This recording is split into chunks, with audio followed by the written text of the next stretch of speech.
you eyeing like that for? Ooh. Every time I hear that song, it makes me want to turn up. Don't make you want to turn up. Me and Lauren was bonding over here over Housewives. Oh, for real? Housewives of Atlanta, yeah. We were just watching an episode and we were bonding. That's amazing. Then we were having girl talk until you came in here. All right. You always carry on. Go ahead. I ain't stopping you. I know what that got to do with me. Oh, man. Continue. Morning, everybody. We are the Breakfast Club. Let's get to the mess with Lauren LaRosa. Why are you looking at me like that, Charlamagne? You all right? Because that ain't how you looked an hour ago. I just did my makeup sitting right here with this horrible lighting. I'm confused. I'm like, who is this person? Who is this new person? Don't do me. Because a fresh face was given and it was glowing by God. But let's focus on the mess instead of you're messy.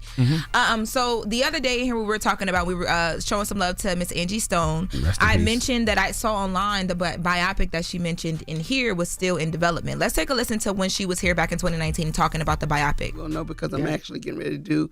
We're working on a biopic. That's what I was going to ask you. I saw you said, is Jamie Foxx working on that too? Or was that? Jamie and I work. Jamie wants to do another film with me, but Ralph Farquaad, who I'm working with, who did Hollywood Husbands, on the biopic, and we're going to have to cross all these lanes. Yes, so I reached out to her rep, Miss Deborah Champagne, wanting to know, because it's still listed as in development on IMDb, which is, for people who don't know, it'll tells you like where shows are as far as production.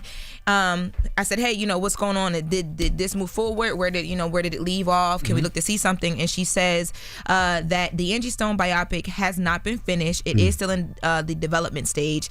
At this moment, all that they can say is that in 2021, Angie Stone was working with literary writers who work for an agency out of London to publish her biopic in book form.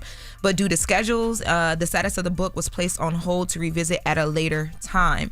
But she does insist that the story does need to be told. So this is something that they are going to definitely try and figure out now. But as of right now, that's where it left off.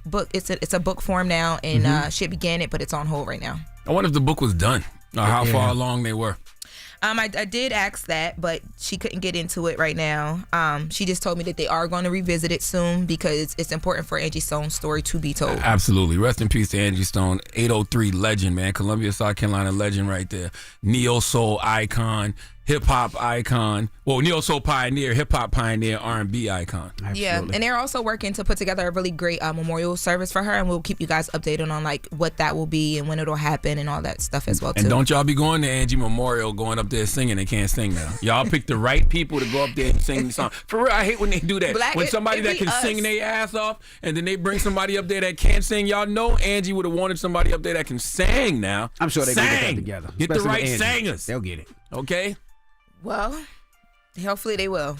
Now, moving on to other news, Lamont Roach and Gervonta Tank Davis, they fought at the Barclay over the weekend. It was a draw. Some people think Lamont Roach should have won the fight. Others are saying, no, the draw was fair. At this point, y'all done bullied Gervonta Tank Davis into announcing a tentative time for a rematch. So now, Gervonta Tank Davis is saying that there will likely be a rematch of some sort at the end of May. The rematch can be soon too, ... like end of May, he tweeted.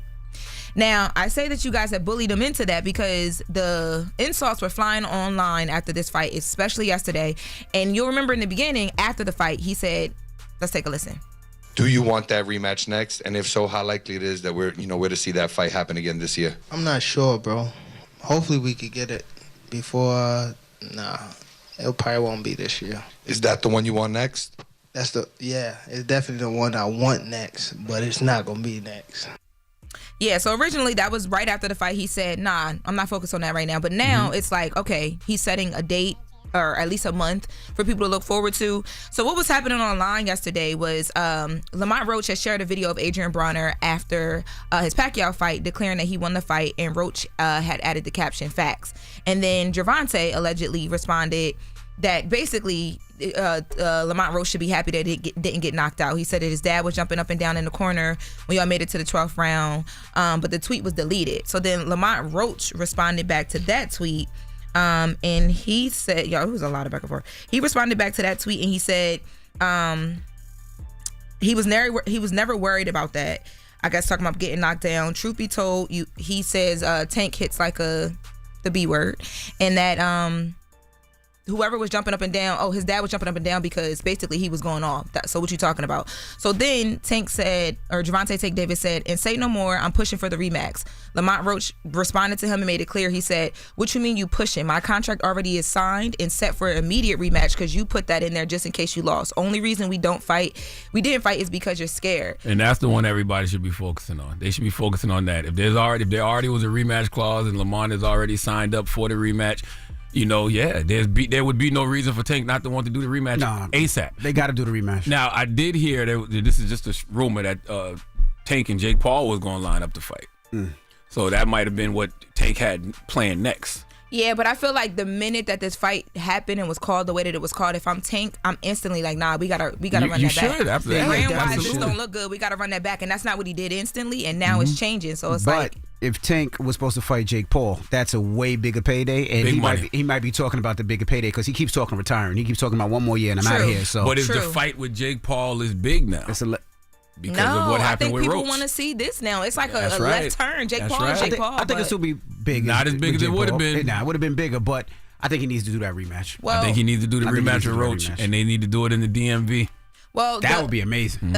Another issue with this is that the knee. People are arguing that should have been a knockout. That should have been a knockdown. So now that controversial non-call is under review by the New York State Athletic Commission, and they said in a statement, a technical issue may have prevented the commission from acting during the fight at the Barclays Center in Brooklyn, New York. That's according to their statement, because it ended in a draw.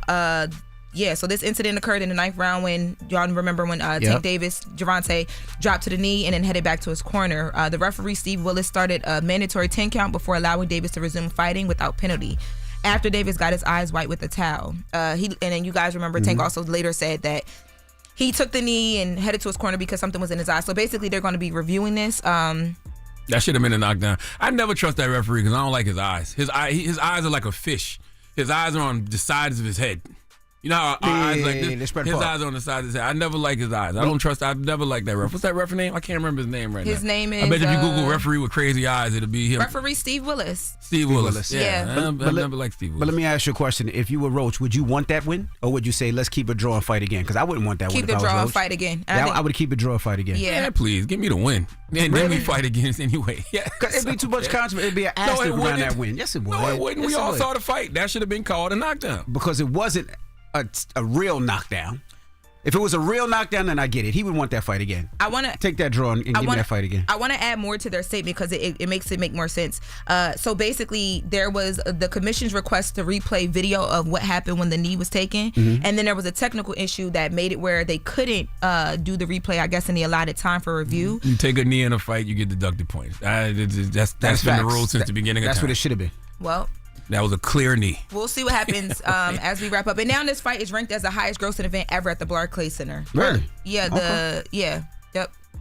All right. Well, congratulations to the rematch. Let's go. Second highest. Second highest. Yes. All right. Well, that was The Mess with Laura LaRosa. Charlamagne, who you giving that down to? Christopher Newton. He's a Florida man. He needs to come to the front of the congregation. We would like to have a word with him. I'm telling y'all, there's a whole group of people out here who think that crime is normal. We'll discuss. All right. We'll get to that next. It's The Breakfast Club. Good morning. Wake that ass up early in the morning. The Breakfast Club.